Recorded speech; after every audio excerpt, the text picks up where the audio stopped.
Lookism chapter 612 के बाद दोस्तों जो सबसे पहली बात मेरे दिमाग में घूम रही थी वो यही थी कि टॉम ली ने गैब्रियल किम के सामने लिटरली अपने सारे के सारे कार्ड्स टेबल पे रख दिए थे। स्ट्रेंथ, स्पीड, टेक्निक और एंड्योरेंस, चारों को यहाँ पे एक साथ यूज करना, ये उस कैरेक्टर के लिए कुछ नया नहीं था। कम्युनिटी में बहुत से लोग यहाँ पे इस पॉइंट को हाईलाइट कर रहे हैं कि टॉम जैसा बंदा जब तक सिर्फ यहाँ पे अपने एनिमल इंस्टिंक्ट, फाइटिंग स्टाइल और यहाँ पे सेल्फ मेड टेक्निक के ऊपर यहाँ पे चलता था, वो इतना सीरियसली यहाँ पे कभी नहीं लगा जितना गैब्रियल किम के सामने लगा। यानी गैब्रियल किम ने उसे सिर्फ हराया नहीं, बल्कि उसके अंदर की वो रियल फाइट वाली भूख वापस जगाई जो शायद बहुत टाइम से यहाँ पे सो चुकी थी। टॉम ली के बारे में दोस्तों एक और इंटरेस्टिंग बात यह है कि टॉम ली यहाँ पे अपने लेफ्ट हैंड से बहुत ही ज्यादा स्ट्रॉन्ग दिख रहा है पूरे के पूरे फाइट के दौरान, और यही वो हाथ है जो आगे जाके यहाँ पे चांगसू काट देगा। तो ये दोस्तों यहाँ पे बहुत ही ज्यादा ड्रामेटिक आयरनी बन जाती है कि जिस हाथ की ताकत दोस्तों हम लोग यहाँ पे प्री जनरेशन के अंदर देख रहे हैं, वही हाथ उसके सबसे बड़ी आगे जाके यहाँ पे वीकनेस बनने वाला है। इसका मतलब दोस्तों जो टॉम ली का यहाँ पे पूरा का पूरा पीक है वो यहाँ पे प्री जनरेशन आर्क में हम लोग देखने वाले हैं। और इसी आर्क के बाद दोस्तों टॉम ली का यहाँ पे जो ग्राफ है वो यहाँ पे थोड़ा नीचे जाता हुआ हम लोग देखने वाले हैं, जब तक वो यहाँ पे अपनी नई फाइटिंग स्टाइल को डेवलप नहीं कर देता और अपने राइट हैंड से यहाँ पे प्रॉपरली तौर से यहाँ पे टेक्निक यहाँ पे बना नहीं लेता। गैब्रियल का रिक्रूटमेंट स्टाइल भी दोस्तों यहाँ पे देखने लायक था। पहले टॉम को फिर सारे के सारे बेकर्स को एक ही फैमिली में यहाँ पे ज्वाइन कर लेना, ये सिर्फ यहाँ पे कॉमेडी के लिए नहीं था, ये उसके कैरेक्टर का कोर है। वो लोग जो सोसाइटी के नजर में यहाँ पे कुछ नहीं होते उनको अपना बना लेना, एक्जैक्टली वैसा ही पैटर्न है जो आगे जाके यहाँ पे फिश गैंग बनाने में यहाँ पे यूज होगा। टॉम ली का बेगर किंग से हीरो बनना बेसिकली एक मिनी प्रीव्यू है उस बड़े पैटर्न का जो गैब्रियल किम अपनी फुल प्राइम में यहाँ पे दुनिया भर में यहाँ पे रिपीट करने वाला है। सबसे बड़ा दोस्तों यहाँ पे हाईलाइट था इस चैप्टर का चार्ल्स चोई यानी इलाइट का इंट्रोडक्शन। उसे एक रिच प्ले बॉय के रूप में दिखाया गया है, जोंगनो डिस्ट्रिक्ट के सबसे बड़े मर्चेंट का यहाँ पे बेटा, और जो यामाज़ाकी इसके साथ भी यहाँ पे कुछ हद तक क्लोज है।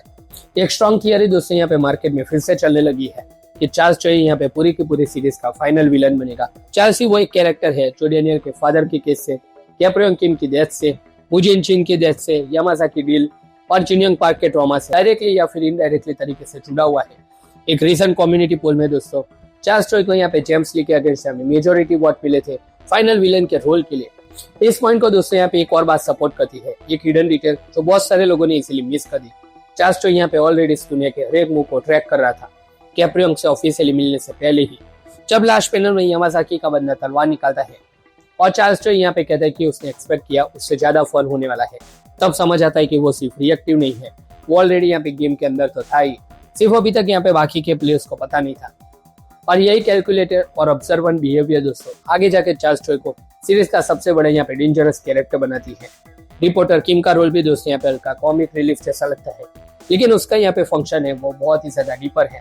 टॉम ली जैसे यहाँ पे बंदे का पहली बार किसी के लिए यहाँ पे फ्लश करना, ये दिखाता है कि लुकिज्म में हीरो सिर्फ पावर से नहीं बनाए जाते, उनके एक इमोशनल एंकर की हमेशा जरूरत होती है। पहले भी हम लोगों ने देखा है कि लोग अपने रियल मोटिवेशन तब ढूंढते हैं जब कोई उन्हें यहाँ पे इंसान की तरह ट्रीट करे, सिर्फ फाइटर की तरह नहीं। टॉम का जर्नी यहाँ पे इसी इमोशनल कनेक्शन से यहाँ पे जुड़ा हुआ है, पावर से नहीं। स्टैचू जो यहाँ पे गैब्रियल किम ने दोस्तों तोड़ा था उसका रिएक्शन भी इस चैप्टर में क्लियरली तरीके से दिखाया गया है।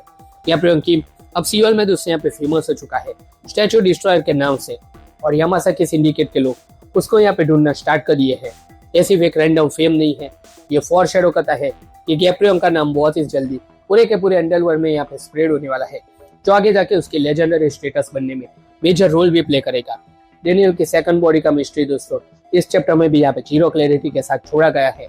सारे के सारे लोग दोस्तों इसी बात पे डिस्कशन कर रहे हैं कि अगर प्री जनरेशन आर्क खत्म होने तक भी ये रिवील नहीं होता तो यहाँ पे फिर किस आर्क में यहाँ पे डेनियल पार्क की यहाँ पे थियरी है वो रिवील होगी, क्योंकि यही दोस्तों यहाँ पे सबसे लॉजिकल जगह थी इस मिस्ट्री को यहाँ पे कनेक्ट करने के लिए। बहुत सारे लोगों का दोस्तों ये भी मानना है कि शायद क्लाइमेक्स तक यहाँ पे छोटा सा हिंट हमें दिया जाएगा, लेकिन फुल रिवील यहाँ पे किसी अलग आर्क के लिए यहाँ पे बचाया जा रहा है। एक इंटरेस्टिंग थियरी दोस्तों चार्ल्स चोई के पॉवर्टी वाले पास्ट को भी कनेक्ट करती है।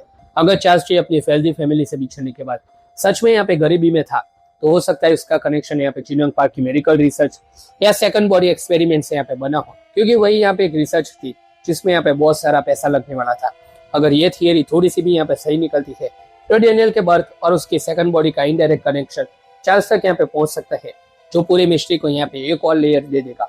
अब बात करते हैं दोस्तों चैप्टर 613 के प्रेडिक्शन की। जिस तरीके से यहाँ पे चैप्टर का एंड हुआ है, जहाँ पे यामाज़ाकी के बंदे तलवार लेके गैब्रियल किम और चार्ल्स चोई यहाँ पे दोनों को मारने आते हैं, उससे लगता है कि चैप्टर डायरेक्टली यहाँ पे एक्शन में खुलेगा।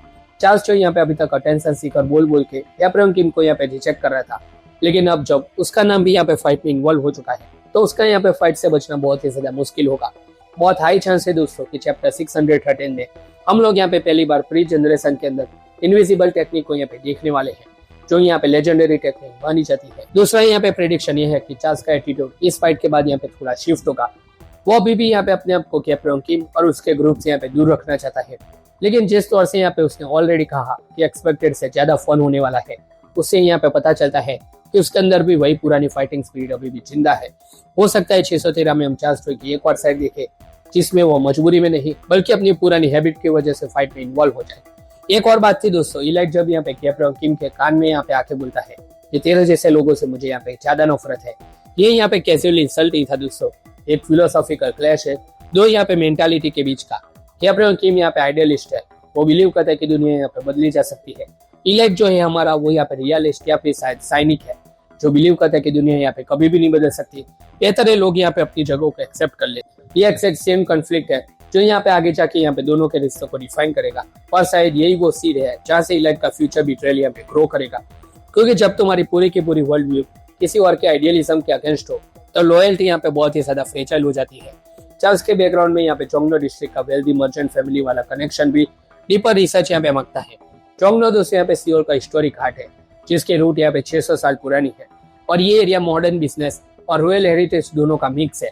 इंटरेस्टिंग बात दोस्तों ये है कि ऑथर ने यहाँ पे कैप्रियन किम का रियल इंस्पिरेशन किम दुहान को बताया है, जो खुद भी यहाँ पे इसी चोंगनो डिस्ट्रिक्ट से आता है। अगर कैप्रियन किम भी इसी एरिया से बिलोंग करता है, जो अभी तक यहाँ पे ऑफिशियली कंफर्म नहीं हुआ पर स्ट्रांगली हिंटेड है, तो यहाँ पे चार्ल्स चोई और कैप्रियन किम का जो कनेक्शन है वो यहाँ पे गैंग के थ्रू नहीं बल्कि उनकी यहाँ पे रूट से जुड़ा हुआ है, जो उनकी फ्यूचर फ्रेंडशिप और उसके बाद की बिट्रेयल को यहाँ पे और भी ज्यादा पर्सनल बना देगा।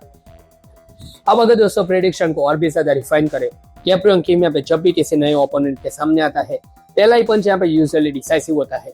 जैसे यहाँ पे पूरा का पूरा स्टैचू वाला कांड और जो यहाँ पे पूरी की पूरी यहाँ पे फाइट टॉम ली के अगेंस्ट हुई थी, इस बार भी जो यहाँ पे स्वॉर्ड वाला यामासाकी बंदा अटैक करने के लिए आया है उसके अगेंस्ट भी यहाँ पे लाइकली एक क्विक वन साइडेड यहाँ पे एक्सचेंज होगा।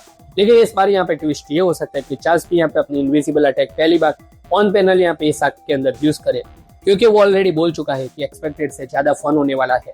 यही वो मोमेंट होगा जहाँ रीडर्स को यहाँ पे पता चलेगा कि चार्ल्स तो यहाँ पे सिर्फ यहाँ पे बातें नहीं करता, उसके पास जेन्युइनली कैप्रियन किम के लेवल के क्लोज किस। फाइनल चीज दोस्तों यहाँ पे ध्यान में रखने वाली है वो है यहाँ पे बेसिंग का प्रेशर।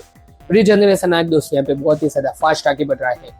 हम लोगों ने यहाँ पे 3 चैप्टर के अंदर यहाँ पे देख लिया कि यहाँ पे कैप्रियन किम, इलाइट, जिन्यूंग पार्क और टॉम ली यहाँ पे साथ में आ चुके हैं, और यहाँ पे उसके बाद दोस्तों जितनी भी मिस्ट्री अभी तक ओपन है, जैसे सेकंड बॉडी का ओरिजिन, कैप्रियन किम की यहाँ पे फ्यूचर एक्सेट्रीसन, कैप्रियन किम और शिंगेन की फाइट में क्या हुआ था, और चार्ल्स का असली टर्निंग पॉइंट कब था जब वो यहाँ पे ट्रेटर बन गया, उसमें से कम यहाँ पे कुछ चीजों को तो इस आर्क के एंड तक यहाँ पे क्लोजर मिलना जरूरी होगा। इसीलिए यहाँ पे चैप्टर 613 दोस्तों यहाँ पे एक नॉर्मल चैप्टर नहीं होने वाला, बल्कि इस चैप्टर में यहाँ पे छोटा तो छोटा लेकिन यहाँ पे इंपॉर्टेंट लो ड्रॉप भी हो सकता है, जो आने वाले चैप्टर के लिए यहाँ पे फाउंडेशन को यहाँ पे सेट करेगा। तो दोस्तों यही था ये पूरा का पूरा यहाँ पे लुकी संघ का एनालिसिस और आने वाले चैप्टर में यहाँ पे कुछ प्रेडिक्शन। आई होप कि आप लोगों को ये वीडियो अच्छा लगा होगा। अगर वीडियो अच्छा लगा दोस्तों से इस वीडियो को लाइक कर देना, चैनल को सब्सक्राइब कर देना। हम मिलते हैं आपसे अगले वीडियो के अंदर, तब तक के लिए गुड बाय।